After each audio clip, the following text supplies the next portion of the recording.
Hey YouTube family, this is Courtney. I'm back again with another quick video I want to share with you all. And I just basically want to talk about a story I was reading in the Bible and some things that kind of got my wheels to turning, and I was starting to thinking about some stuff. But this one is about the story of Lot and his family, how they were in Sodom, and how he was, keeping at the gate, and two angels was telling him that, he needs to gather, and I'm paraphrasing, to gather his family and his two daughters and his wife and flee, because God is getting ready to destroy this corrupt, evil town that they were living in. And as they were fleeing, the two angels gave them specific instructions on what not to do, so that they can be safe and they can walk into where God wanted them to go, to be safe, to be delivered from this particular destruction that's about to take place in his hometown. And the angels told him and told his family that to keep walking forward. Do not look back. To make sure you go far away from here. Don't look back. Don't turn around. Just keep going forward, because we're going to spare your life. We're going to spare your life. God wants to spare you. He wants to deliver you out of this. He do not want you to be part of what is about to take place. He doesn't want to destroy you because you're good. So in this particular town that they were living in was not. So long story short, they took heed to that. Lot, his two daughters, they took off up the mountain, going forward. They didn't look back. They kept going forward. Had a destination. Is not to be in the valley, but going, far away from that particular place, so that they will not have any part of the wrath that is about to take place, because it was so corrupted and God was getting ready to destroy it. So his wife was with him and she was lagging behind.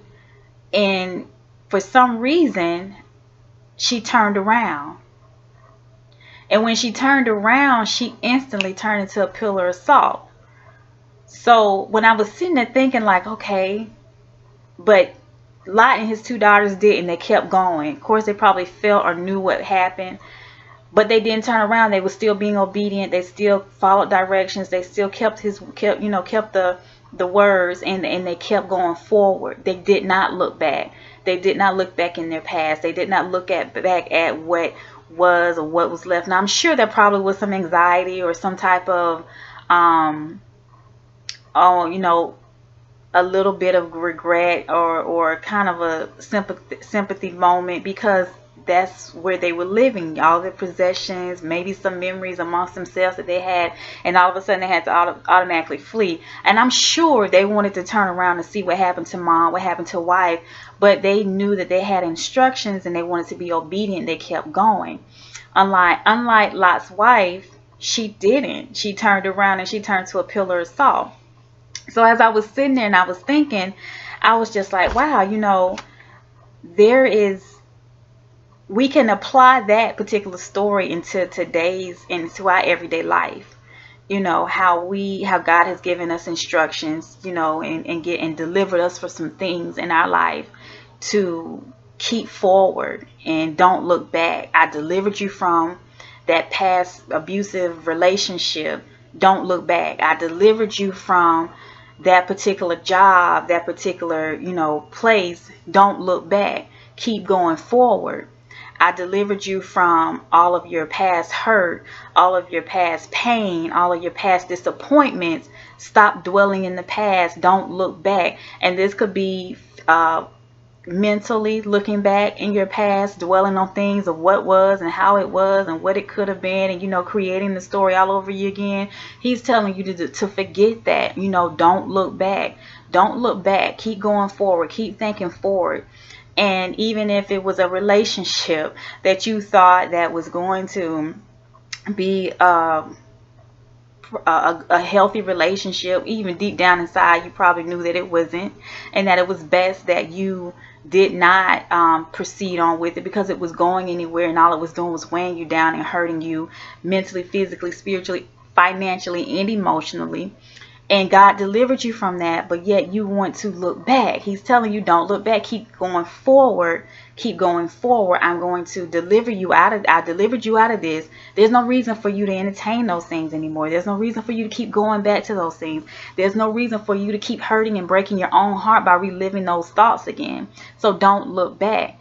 Because what happens is when we do look back, there's danger when we look back. Like with Lot's wife, when she looked back, she lost it all. She could not move forward. She turned into a pillar of salt. So eventually she died. So I just want to share with you 5 things that taken from this story that's in the Bible about Sodom and Gomorrah, Lot's wife, his family. I just want to share with you 5 things that I came up with as to why we shouldn't look back and the danger of looking back. So the first one is that when we look back, it keeps us stuck. It keeps us stuck. We can't go forward. We're looking backwards. The past has already played its part. It's had its starting place. It had its middle part. It has its finish. Everything. It has its theme, its plot, its setting, characters. It's already there. You're looking back, so you're trying to go back and trying to find your way back in this particular movie or this particular chapter that is over. So it keeps us stuck. You're not going forward. You can't go back and rewrite the past, so you're stuck. So that's the first danger is when we look back, is that we become stuck. The second thing is that when we look back, it changes our direction. Meaning that if we're supposed to be going forward in our life, we're supposed to be looking for the things that's before us and walking this narrow, straight path, one foot in front of the other. When we look back, it changes our directions. It throws us off our balance, and it makes us regress instead of progressing towards those better and brighter things that our future has for us if we just keep going. When we look back, it sometimes can pull us back, and by going back, it makes us feel as if, like, when I was in that particular place, I already was feeling down and low, and now that I have made some steps going forward and I'm looking back, sometimes we can find ourselves backpedaling so far to where we surpass where we once were, and we're in a more deeper, darker place now. For an example, if it was a relationship that God delivered you from and you knew you had no business going back, and you're thinking, oh, time has passed and he's changed and she's changed. And don't get me wrong, in some cases it does work out where people change, situation change, and it can really be something beautiful. It can really come back together, and God can really be in it, and he can heal it, and you both can move forward and have a healthy relationship in some cases. But if you know that this is not who God called you to be with, this is not your fabric, this is not someone that's cut from your cloth, and you try to go back because, oh, we have history, we have kids together, and we had those false happy moments, so, and you try to go back and relive those things. If he or she has not changed from the core of themselves, it's only a matter of time that old man, that old woman is going to resurface, and those things are going to hit you again.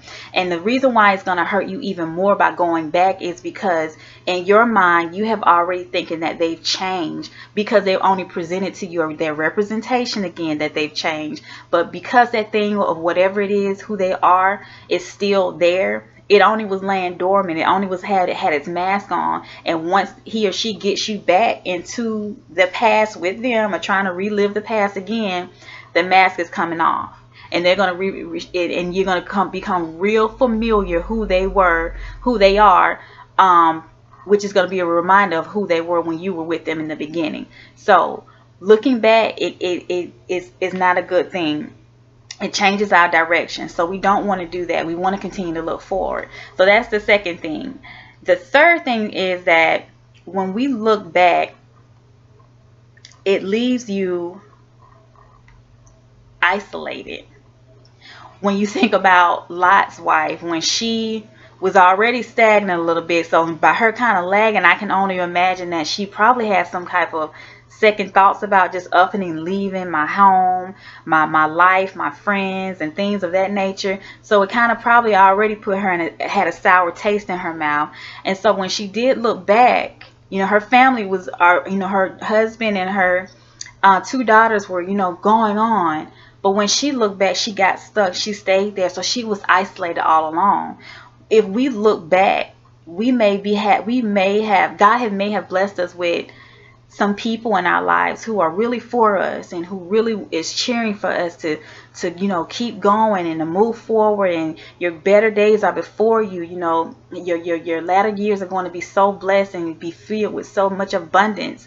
And they're with us and they're cheering us on. But if we look back, trying to go back to those things and those people and those places and in situations, and even reliving things in our heads, because those thoughts become actions, so we're reliving those old things, we begin to isolate ourselves, because those people that God had placed in our life has to keep moving forward in their life into their destiny. They can't dwell here in this place where you're at. So you'll find yourself isolated. You'll find yourself alone. And so you need to know that you don't want to find yourself in that situation, because when you're looking back, it will cause you to become isolated. It will cause you to be by knowing that you're feeling that you're alone and that you're by yourself. So you don't want to do that. You want to continue to be like, okay, if I have this thought or I have this moment and I'm reminiscing, you need to quickly remind yourself why it didn't work, why it hurt you, and so that you can kind of counteract that thought with that and be like, okay, you know what, yeah, he was cool, she was cool, and I loved him, and we was this, whatever, but baby, I bless you. Have your life, live your life, be happy. But I can't go back there, because I know that if I go back, it's only going to set me back. And I'm trying to go forward to greater and bigger things. And I can't have this particular thing that God delivered me from, or I'm trying to get delivered from, and I'm walking towards my deliverance. I can't look back anymore. I can't go back. So you have to continue to push forward, because you don't want to find yourself in a place of isolation, because with a lot of isolation becomes more negative thoughts. And that's when, they say an idle mind is the enemy's playground. That's when those thoughts begin to come and saying that, oh, you thought you was better than somebody else. No, you're not, baby. You still the same old Courtney. You're still the same old whoever. You ain't no different. Those thoughts begin to play on you, and then you become depressed, and anxiety sets in, and you have low self-esteem, and who never knows, sometimes it can get so drastic and so severe that it can become suicidal thoughts, and those thoughts become actions. You can either fully play it out, or you can have an attempt. So don't find yourself in isolation. Keep moving forward. Don't look back at that thing. So that's the third thing. And the fourth thing is that looking back, it makes you lose self-control and self-discipline. When you are on a path of going forward, you're putting things in perspective. You're looking at, okay, this is what happened to me. This is my past. I'm letting it go. I'm on my way to self-healing. I love myself. I love myself. I love myself. I admire myself. You're giving yourself these affirmations, and you're trying to move forward. And it always seems as when we are moving forward in our lives to better ourselves, and we have our little selfish moments, which is okay. It seems like when we're getting to that point of overcoming, or we're getting to that point of elevating to the next level, that's when the distraction comes and try to tap us on our shoulder and say, hey, remember me? Or hey, look at this, look back, whatever. It comes to distract us. And if we turn around, it throws us off from the self-control that we had to move forward and not look back, and we become distracted. And all of that is because of the lack of self-discipline. Continue to discipline yourself. There's levels to this thing. There's levels to this self-discipline. There's levels to self-control. But if you are having self-discipline, self-control on a level 1, and you're doing okay, you need to go to level 2, 3, 4, and 5, and so on, so that you can keep on this straight path of moving forward. But if you're on a level 1 and that thing comes and you actually turn around, you lost self-control and self-discipline. So continue to control yourself, control your emotions, Control your environment. Control who you let in your inner circle. Control those things, because that can be an influence as to why you would be distracted, which will knock you off being self-disciplined and having self-control. And you will go back. You will look back. You will dwell on those things. You won't be able to walk forward to in your calling, your destiny, your purpose, and those greater things that God has for you. So you want to continue to look forward. So that's the fourth thing. And the fifth thing is that when we look back, the danger of looking back is that it keeps us from receiving God's best. When we are on this doing this thing called life, it's not scripted. We don't know what tomorrow is going to hold. We don't know what lies before us. But what we can rely on is that His promise. He promised that He came that we may have life and more abundantly. He promised us that He'll never leave us nor forsake us. He promised that He'll be there to mend our broken heart, to mend our brokenness. He promised to love us and to care for us and to be there for us. But we also have to take accountability for our actions and our role too, to make sure that those promises can be fulfilled. He is not just going to dump it on us. He's not just going to give it to us. We have to do our part and work for it. We can't just do that. It's no different from if, you're a parent or a guardian or whoever, and you have a child and you're telling that child, okay, I love you, and these are the things that I have waiting for you. But if you don't do your part in studying, making good grades, coming home, doing your chores, being respectful, being obedient, then I can't bless you with the greater things that I have before you. I can't bless you with that new Game Boy, that PlayStation. I can't bless you with, signing you up for the football team. I can't bless you for the cheerleading squad. So that's the same way God works. He's no different. He's our Father, and He loves us, and He wants to bless us with these things, but we have to take accountability and do our part. If He delivered us from that thing already that hurt us, that did not serve us, that was not building us up, that was not elevating us, that was not pouring into our spirit, that was not pouring into our soul, that was not bettering us as a whole, as a person, why in the world would we want to go back? And if you're contemplating that, then that you really need to take a moment and say, okay, what is it within me that feels like I need to go back to that? When God has delivered me from that, or I feel that He has, or I'm on the path of my deliverance, and I'm still feeling compelled to go back to that thing that was no good, when He promised me if I keep going forward, I have these things that are greater than what you had. So if you're contemplating that, it's kind of like a moment where you have to do a self-check and be like, okay, what's going on with me? Why do I feel that I need to go back to this particular job? Why do I keep dwelling on that negative thought of telling me that I'm less than, that I'm nothing, that I'm not going to be anything? I don't know how to be a man because daddy wasn't there. I don't know what it's like to be a mom or a woman. Why do I keep telling myself that, when all I have to do is continue to push forward and trust the process and trust Him, so that He can show me these things. He can reveal to me. And also, what I like to say, a ram in the bush, He will put people in your life to be an example, to validate you, to help you. But if you continue to turn around, you're not going to ever reach that great thing that God has for you. You're not going to ever reach it. You're going to continue to kind of be in limbo.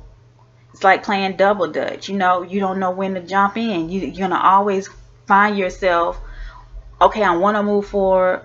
Oh, but wait a minute, maybe he changed. Let me move back. Or, okay, now let me move forward again. And you're going to constantly be like a hamster on a wheel. You're not going to get anywhere. And you're going to miss out. You're going to miss out on what God has for you. You have to wait until that thing comes full circle for you to receive it in the spiritual realm again. So what I strongly advise to you is that do not have a Lot's wife experience. We're not perfect. Sometimes this flesh is so weak, and the spirit is so willing. But you just have to pray and just ask God to strengthen you where you're weak, and to build you up where you're torn down, and to make you a stronger person, and to realize, and just to look at the reality of the situation. Your past is the past for a reason. There's a reason why the rearview mirror is smaller than the windshield. You know, you have your future is so much brighter. Your future is so much greater. You know, those things that he promised you that you've been praying about, you can have those things. You can have those things, but just realize that you have to do your part.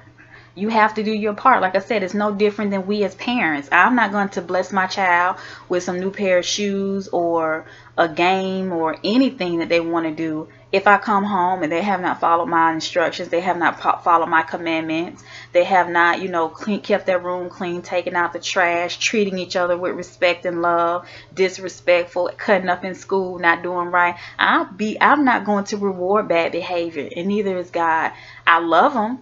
So that means I'm going to make sure that they have food and clothes and shelter, and I'm going to kiss them good night, and I'm going to love on them and everything. But that extra stuff that you asking me for, you have to prove yourself and show yourself worthy of that particular blessing. And I think that's the same way that God works. He loves us. He's going to make sure that he provides and make sure that we're taken care of. But that abundant life that we're asking for, that abundant blessings on our calling and our purpose that he wants us, we're asking him to help us to get there. We have to do our part in order for him to be able to open up that thing to us. Because the thing about it is that when he blesses you with these things, these gifts and this particular stuff, he wants to know that he's putting it into hands that he can trust. He needs to be able to know that I already know your call and I already know your purpose. When I created you, I knew who you were. But there are some things that you have to let go of. There are some things that you have to put on. There are some things that you have to grow in order to receive this thing and not drop the ball. So taking all of that, I just want to share that moment that I had with me and God moment. You know, I'm always talking to him. You know, just to share that moment with you all, to just let you know, don't have a Lot's wife experience. Be obedient. If God's telling you to move forward, and if God has delivered you from a particular thing, person, thought, feeling, action, hobby, habit, whatever it is, if he's delivered you from it, or you're on your path of deliverance, keep moving forward.